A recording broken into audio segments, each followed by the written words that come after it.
Righto, Bottle.It fans, we are here at the City to Surf start line.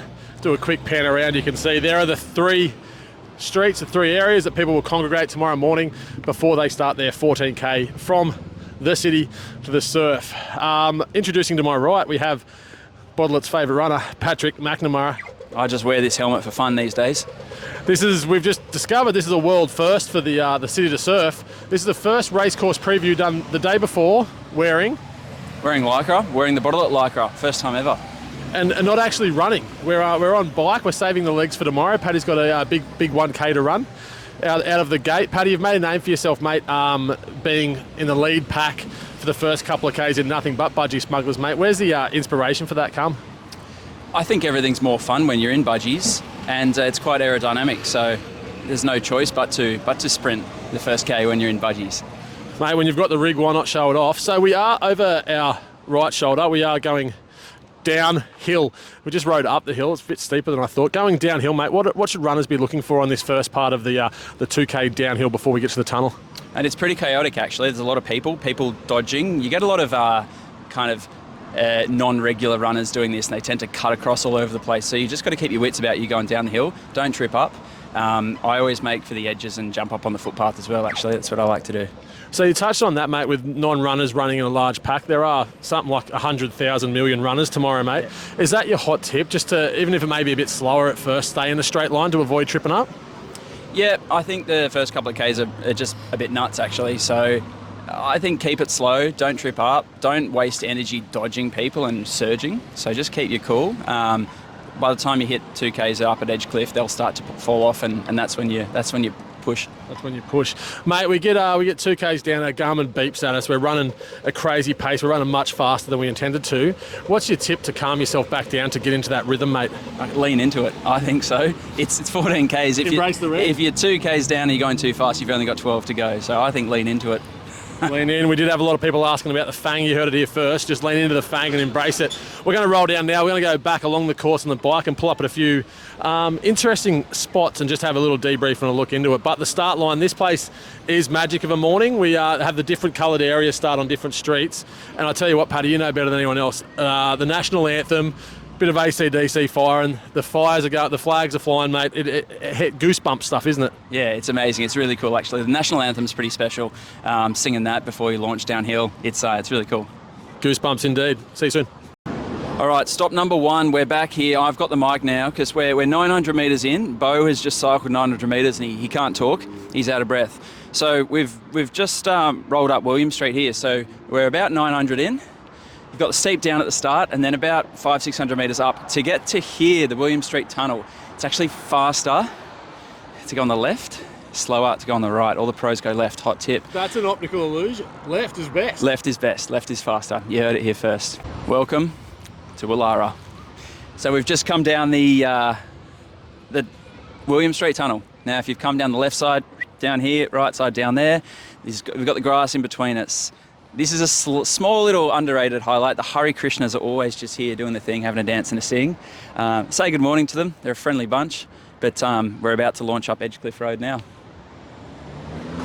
This is the part where two groups come together. This is where the Y intersects after those two tunnels we talk about.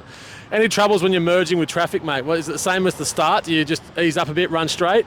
You got a hill coming up behind us too. What are your tactics rolling into this next little hill up into Double Bay? Yeah, there's a merge, but there's no. I mean, you got the same amount of lanes. It's all good. You do start to turn right up there, so if you can nudge over to the right side as they're up the hill towards Edgecliff. But it's not too chaotic. It's fine. It spreads out a lot. Are we still fanging? Are we still punching it up the hill? Yeah, this is where it hurts. This is where you stop fanging. 2Ks in, you go up Edgecliff. This is where it hurts. You regret the 1K fang. We'll get up over the hill and have a look. Welcome back, sports fans. We are outside Cranbrook School, so we've just gone up and over Edgecliff down through Double Bay. Now, everyone talks about the Heartbreak Hill as a hill to watch out for, but the first 3-4Ks are quite bumpy, so you've got to be very measured. It's actually really important to measure your effort this early on. So we've just rolled in past Double Bay, a nice downhill, cheeky little uphill that looks like Heartbreak Hill, but it's not Heartbreak Hill, that comes later. And we're about to shoot on down into Rose Bay. This is where it flattens out nicely for a KL2. So the first, call it 3K, measured, 1 to 2K through Rose Bay. That's when you want to start to find a bit of rhythm. So it really opens up there. Paddy, what are we doing on a downhill? We've just come up, we've spoken about the ups. There are a few downs. There's a steep one coming down into Double Bay. What's your recommendation for running downhill? Lean forwards into the hill. So we're going downhill that way, a slight lean that way. It'll feel a bit unnatural, a really high cadence to work with the hill, work with gravity. Don't lean back and kind of push away from the hill. So you got to think about attacking the hill, roll with it, high cadence. Attack the downhill. We've got a small flat and then we get to the area that everyone wants to know about, Heartbreak Hill. So then the goat said, if the escalator's broken, I'll just take the lift. We are exactly halfway up the iconic Heartbreak Hill. We've pulled up for a bit of review. We've come around a few corners. Paddy Mac, talk us through Heartbreak Hill, mate. What's your insights here? Heartbreak Hill is one of them steep, windy ones. You think you're done, you get to the corner at the top, you turn and it keeps going. So be mindful of that. It's about 1K long, and there are probably 3 or 4 times you think you're at the top, but you go around the corner, you keep going. So just tuck in. You know it's going to be 4, 5, 6 minutes of climbing. The view, though, don't miss that on your left. We're about halfway up Heartbreak Hill, so absolutely do not forget that. It's a bloody beautiful, beautiful place. Take it in, mate. The last time we spoke, we asked you for some advice on downhill running. Yep. What is your advice for Heartbreak Hill? What's the uphill? What's the technique, the tactic for running up a hill? So, quicker cadence generally will get you up onto your toes. That's how you skip up the hills. But you can use your arms to pump as well. So your arms actually move in time with your legs. So if you pump your arms a bit quicker, your legs kind of have to follow. But you've only got about 20 seconds of that in you before you're burning too many candles. So you can kind of pump your arms to get a little bit more. But otherwise, it's mainly up in here. It's up in your head. So you just got to plan that the hill's going to go for a long time and not get disappointed when the hill doesn't end when you hope it ends. It's a mental thing. I'm a big fan of counting to 20 and then repeating. Take 20 steps, line them up, do 20 again. Do that 100 to 200 times and you're at the top. Make sure you enjoy this view. It is sensational. It's one of the highlights. There's a little bit more up the top. We're going to run around the top and we'll meet you at our next checkpoint. Bye. Now, it wouldn't be a Bottle.It review without a handy local tip. Now, runners familiar with the Military Road Loop will know that just up the road from the Grumpy Bakery roundabout, there is the Runners Revival Bubbler. The people here have been lovely enough to install an outdoor tap so you can fill your water bottles up. You won't need it tomorrow because of the aid stations. However, in future, it's there. Paddy Mac, how's the water, mate? That's got to be an 8 out of 10 bubbler. Good flow, good height, fantastic temperature. Good flow, you heard it here first. Keep that one up your sleeve for future. We're going to take you across the top now of the run. We've just come around. We're on the downhill now, Patrick. Yeah, there's one pinchy little hill left at Dover Heights, which everyone forgets about. It'll sting you. Up at Dover Heights past Dudley Page, there's going to actually be a south-southeasterly blowing. So you're going to get a headwind the last few Ks, little uphill, but we've only got one tiny hill to go. Then we redline. Then we're downhill. Let's go and have a look. Almost done. Now, there's a reason why this is the one of the world's largest fun runs and the greatest. Look at that view. We've just come across the top. We've come up Heartbreak, and then now we get this beautiful view of the city. The great Paddy Mac's going to talk us through what we've just done. So we're at Dudley Page Reserve. We've got about 3K to go, but we've just come up 2 stingers, 2 real sharp but quick pinchy hills into a false flat. So this is a really challenging part of the course. This is probably the most underrated, difficult part of the course. 2 stingers, rolling hill, but up the top of this, once you've hit the top, once you've gone past that, at the top there, work's done. Then we go flat for a K and we drop down. Drop down. Again, make sure you look to your right. Taking this view, unfortunately myself and Paddy won't be here on Sunday, so you'll have to just deal with that. But you do have that city. And then we're almost at the finish line. Very good.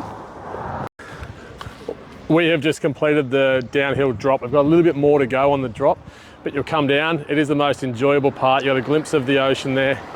Paddy Mac, you've just run your fastest 1K of the race, mate. Any thoughts of lactic and heart rates out the window? You can see the finish line. What have we got left, mate? What do we do from here? Mate, talk us through. This is the best part of the course. Your heart rate's 245. You're coming down here at 2:40 pace. Round the corner, you are hoofing. You've got nothing left. There's a little surprise down the bottom for you. You hit the bottom of the hill at the surf club, and then you slide right and you go uphill. Uphill for about 400 metres. It's a real stinger. It's not steep, it's just this slight little incline. But when you have got nothing left and you've emptied the tank, it's a killer. So you got to save a little 2% for this uphill there. If you don't know what's there, it'll sting you. It'll feel worse than Heartbreak Hill. Bang a U-turn and then finish it off. So that's it. Leave 2% in the tank. Remember that. 2% in the tank when you get down Not the hill. 3. enjoy the beach. This is where the crowd starts to build and you're just running on adrenaline. You can't wait to get to that finish line and get through. We'll see you at the bottom. We've got one more to do. We're almost there. Oh, we love it. Righto, Paddy. We've come down Military Road, mate. You were just saying we have to do a bit of a double back. We do. So you come down Military Road, you take that slight little uphill onto Campbell Parade.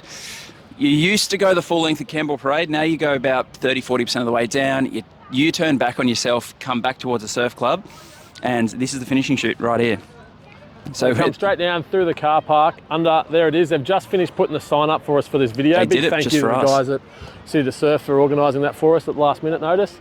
So this is the finish line. This is what happens when you get through the finish line, Paddy. What are we looking for, mate? What do you do? You get your medal, and it's a Gatorade drinking competition. But really, we all know that you just hang it right and you go to the Beach Road Hotel. We're back over here, mate. Get the beaching. Where are we? So you do. You finish line. Get your medal. It's crowded. Get out of there. Go have a beer. Get your feet up. You've done it. You've earned it. Yeah. How long do you wear the medal for after your event? Till midnight. Yeah. Midnight, and then to work on Monday. If you're that way prone, let everyone know you've done it. How good. We can't wait to see you guys all down here tomorrow at the finish line on the course. Remember, if you see Floral, make some noise. If you see Paddy Mac, check out the Budgie Smugglers. Thank you for your time, mate. Yeah, you keep missing me. There we go. You! See you tomorrow.